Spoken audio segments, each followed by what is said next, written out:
నారా చంద్రబాబు నాయుడు గారు. ఎందుకంటే దానికి కొన్ని పర్టికులర్ కారణాలు ఉన్నాయి. చూడండి, ఒక వ్యక్తి ఏ వ్యక్తి అయితే ఒక దేశాన్ని ఒక రాష్ట్రాన్ని పరిపాలిస్తాడో ఆ వ్యక్తి ఏంటంటే ఒక మతాన్ని కంప్లీట్గా అతను డిపెండ్ అయ్యి అతను ముందుకు తీసుకెళ్లేటటువంటి వ్యక్తి ఉండకూడదు. He should be a secular person. అప్పుడు మాత్రమే అందరినీ సమదృష్టితో చూస్తాడు. వీళ్ళు మీది తినాలి నాది తినాలి అనేది అక్కడ ఉండదు.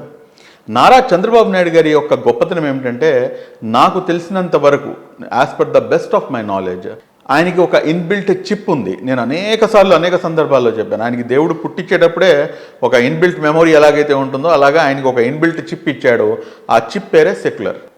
ఎందుకంటే ఈ మొత్తం భారతదేశ చరిత్రలో ముస్లిం సమాజానికి చేసినటువంటి సేవలు ఆయన నాకు తెలిసినంత వరకు ఈ మొత్తం భారతదేశంలో మన ఆంధ్ర రాష్ట్రంలో, ఎస్పెషల్లీ ఆంధ్ర రాష్ట్రంలో ఇంకెవ్వరూ చేయలేరు. మీరు నరనరాన బీజేపీని అయితే బాగానే వ్యతిరేకిస్తున్నారు. ఫారూక్ భాయ్ ఎన్ని పెళ్ళిళ్ళు చేసుకున్నాడు? నేనైతే ఏకపతి వ్రతుండేనండి. సింగిల్. ఎంతమంది పిల్లలు? 2 పిల్లలండి నాకు. మీరు రూల్స్ బాగా ఫాలో అయ్యారు.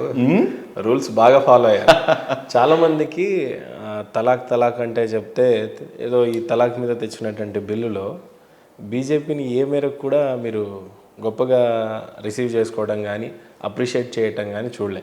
నిజంగానే ఆ విషయంలో 3 తలాక్ విషయం ఆ బిల్లులో బీజేపీని ఏమాత్రం అన్నా మనము అంటే యాక్సెప్ట్ చేయవచ్చా? తీసుకొచ్చిన నిర్ణయం చాలా మంచిదని ఒప్పుకోవడం కానీ, ఏదైతే తలాక్ అని చెప్పేసి ఏదైతే పవిత్రమైనటువంటి బంధం ఉందో ఆ బంధాన్ని తృణప్రాయంగా దాన్ని తుంచివేసే ప్రయత్నం ఎవరైతే ముస్లిం సోదరులు 0.000000000 n నెంబర్ ఆఫ్ జీరోస్ 1% చేస్తున్నారో అది ఈ దేశ సమస్య కాదండి.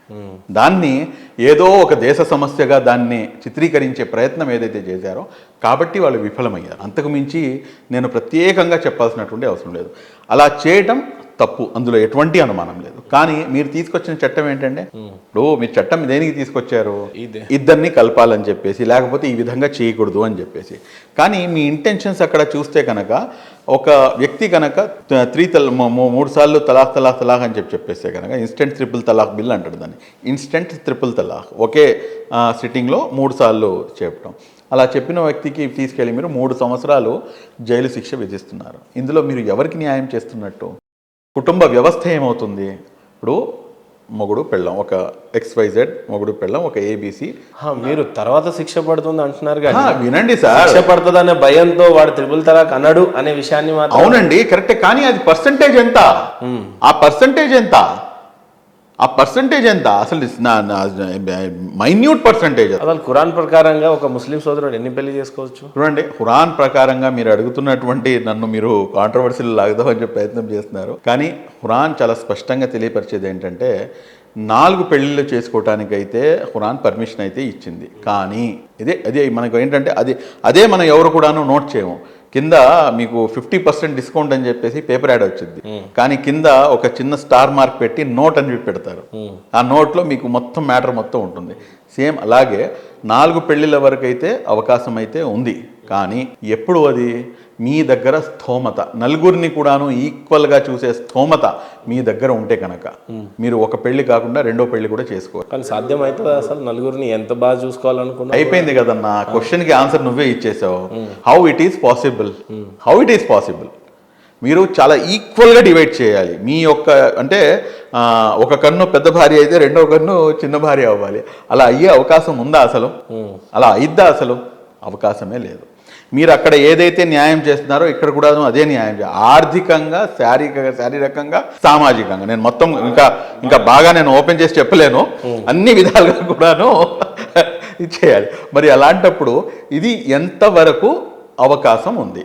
అవకాశం మీకు ఉంటే చేయండి. అంతేగాని ఇంకోటి మీరు గమ్మత్తైన అంశం ఏంటంటే మళ్ళీ దీంట్లో కూడాను నెంబర్ ఆఫ్ కండిషన్స్ ఉన్నాయి. ఆ కండిషన్స్ నాకు తెలిసి ఇవాళ ఉన్నటువంటి పరిస్థితులు అయితే ఆ పరిస్థితులు అయితే ఉండవు.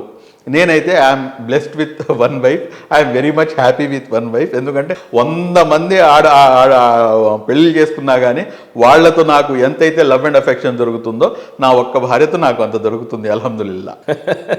కాబట్టి I'm very much happy and I'm very lucky enough. ఇప్పుడు ఆంధ్ర రాష్ట్రంలో చూసినట్లయితే స్పష్టంగా చెప్తే కొందరు జగన్మోహన్ రెడ్డి మళ్ళీ సీఎం అవుతారు అని అంటున్నారు. ఒక పక్క ఇప్పుడు ఎలక్షన్స్ అయిపోయినాయి, మన ఒపీనియన్స్ పెద్దగా ఎవరికి కన్సిడరేషన్స్ కాకపోయినా చంద్రబాబు నాయుడు గారు ఒకవేళ సీఎం కాలేకపోయినా, ఎన్డీఏ కూటమి ఆంధ్రలో రాకపోయినా ఇక టీడీపీకి భవిష్యత్తే ఉండదు అని అంటున్నారు. చూడండి sir, I'm not a Telugu Desam party spokes person.